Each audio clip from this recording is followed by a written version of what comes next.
Guys বসে বসে পড়ালেখা করতেছি, করতে করতে হঠাৎ করে কিছু খেতে মন চাইলো।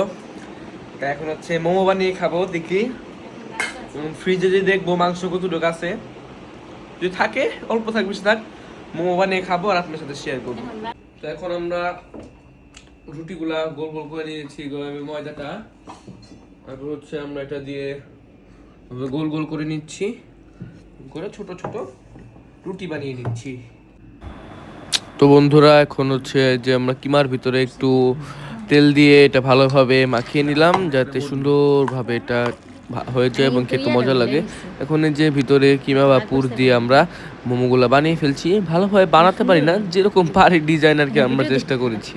গাইস এই যে আমার ছেলে বানাইতেছে, তো যেভাবে পারে এভাবে আলহামদুলিল্লাহ আমার কাছে অনেক সুন্দর লাগতেছে। কারণ নিজ হাতে নিজ হাতে সবকিছু করতেছে, সবকিছু নিজেই করছে, আমি করিনি কারণ আজকে আমার শরীরটা অনেক খারাপ, আমি কিছুই করতেছি না। এই মোমো এখানে স্টিম হচ্ছে আর এইখানে বাদ বাকি গুলা আছে, এগুলাও করব।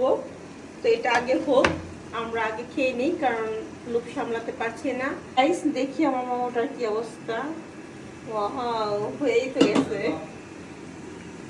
উঠিয়ে ফেলি না মোমোগুলো। গাইস আমি সব উঠিয়ে নিচ্ছি কারণ মোমো গরম গরম খেতে কিন্তু বেশ লাগে। এই যে মোমো খাবো। গাইস ছেলে বানাইছে, এখন খেয়ে দেখি কি অবস্থা। আজকে ও সস বানাইতে পারে নাই, আমি 2 ধরনের সস নিছি, দেখি খাওয়ার পরে। মজা। আমার ছেলে ছোট মানুষ, কিভাবে এত মজা করে বানাইলো, অনেক মজা হয়েছে গাইস সত্যি।